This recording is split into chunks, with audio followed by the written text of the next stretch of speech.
Hey everybody, Josh here, back with another book review, and this time I am reviewing Star Wars Lords of the Sith. This book actually doesn't come out until April 28th, but I was able to secure a copy at Star Wars Celebration in Anaheim, so I've been really kind of cramming and reading, trying to get it finished so I could put the review up before the book is actually released. And just an FYI, I'm going to try to keep this review as spoiler-free as I possibly can. I might give you a couple little tidbits here and there, but hopefully they'll just be incentive to read the book and not actually spoil anything for you.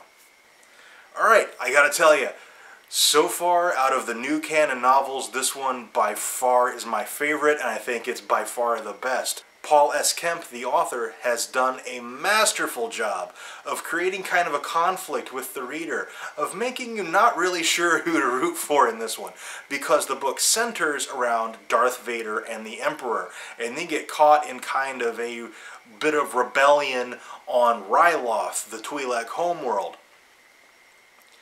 And it's a really interesting feel.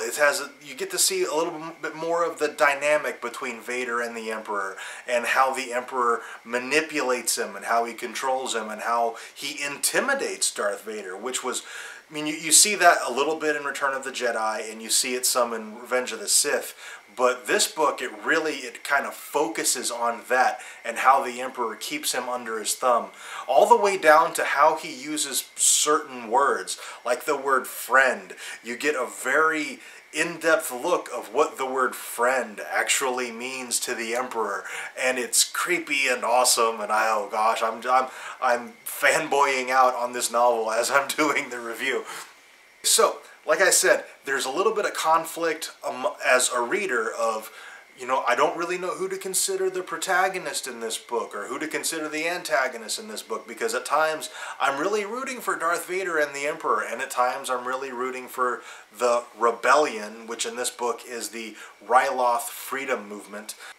Because, I mean, of course the Empire is evil, they suck, they enslave people. And of course, but we know Darth Vader and we know the Emperor. We've been invested in those characters for years and years and years, so it's really hard not to root for them, or hard to root against them.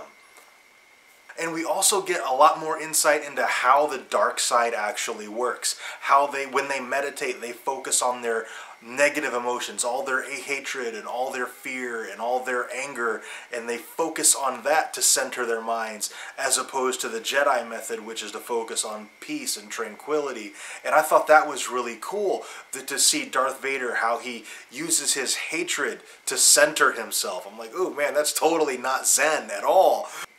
This book actually does acknowledge a little bit of Star Wars Rebels, it acknowledges a little bit of the Clone Wars, so that was kind of neat how it incorporated some other elements of the fresh new canon and incorporated that into the story, and kind of gave it a little bit more acknowledgement and made those feel a little more canon-y?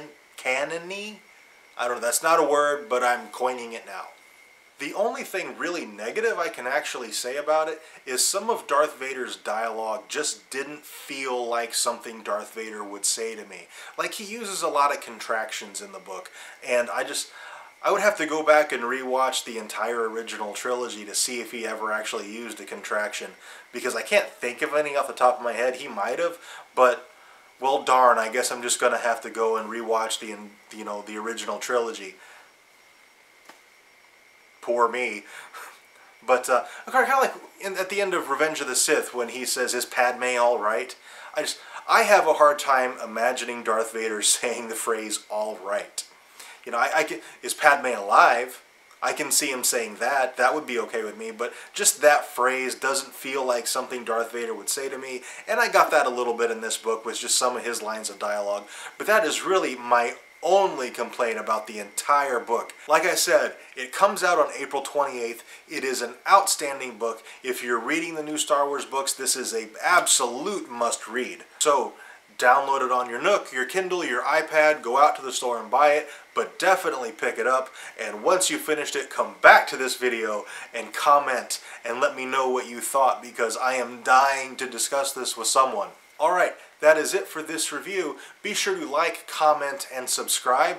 And also, since Anna and I are back from Star Wars Celebration, we are going to get back to doing our Saturday topics of the week. So leave a comment down below for that. It obviously doesn't have to be Star Wars related, or Walking Dead related, or Game of Thrones related, or anything like that. It can be any geeky topic you can think of. What we'll do is we'll look through all of them and choose the one that we think we can make the best video with.